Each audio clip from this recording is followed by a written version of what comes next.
Not a bad place to be stuck, I guess. No, Yeah. not at all. So their parents had been here, but the kids had never been. So yeah, what do you do? That's fun. Yeah, it was really fun. It's fun to can for sure, right? So It's a good skill to have. You should have seen me the other day. We have this glut of cherries, and so I sat in the kitchen with my foot propped up and the cherry pitting I don't know how many dozens of pounds of cherries. And Wow. Steve, bless his heart, he made something like 14 quarts of cherry pie filling. Wow. And canned them. Love And then, listen up, Kate. Kate had the great idea that, you can put cherries in booze, right? And then you've got your little cocktail cherries. And so we made a few half-pint jars of those too.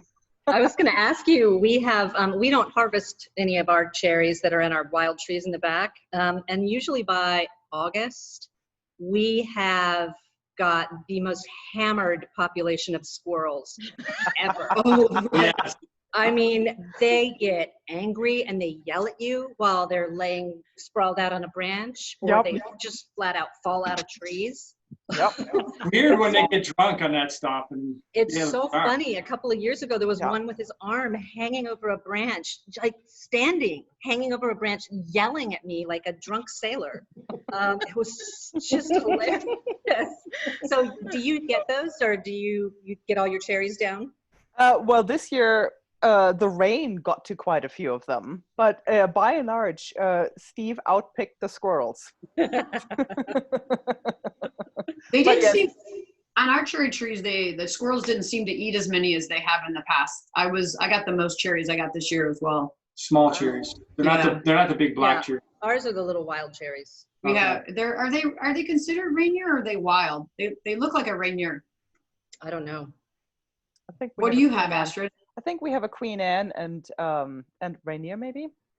It's like a white reddish. Yeah, one turns into a nice dark red, and the other one has that weird sort of white and blush color to it. Right. Right. Yeah, so they look a bit funny in the jars, but I'm sure they'll be just great because there's really nothing wrong with booze and cherries, right? Oh, It's a winning combination. I think just cherries in general, like in anything, tastes really well. I thought you were going to say booze. No, she does. She did make it. Booze with anything tastes really well, so Dawn meant to say. Well, that too. True. So, yeah.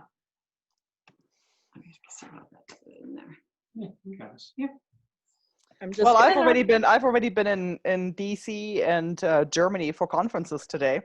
Wow. Nice. World traveler. Well, yeah. What were the conferences that you attended? Well, one was on inclusive economies and revitalizing Main Street by the Association for Enterprise Opportunity. That was a 6:30 a.m. call time for speakers.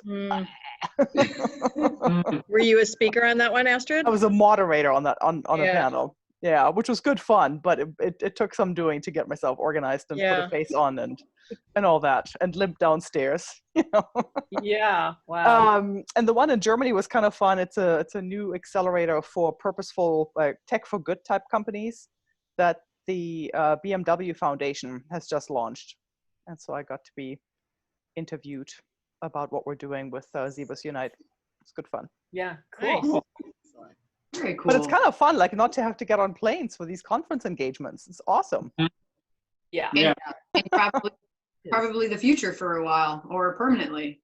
Well, yeah, I mean, Europe apparently is not letting in any Americans because we now have cooties. So. But it is going to be interesting to see how our industry changes, that everybody assumed you had to hop on a plane and do all this stuff. And now international meetings. I mean, I can't imagine for you guys how early it is in the morning, because so many of ours start at 6 or 7 a.m. West Coast. Yeah, it's kind of wild. I mean, I think we're going to hopefully see a change in behavior there. Yeah. Okay, so I was getting our deck together, so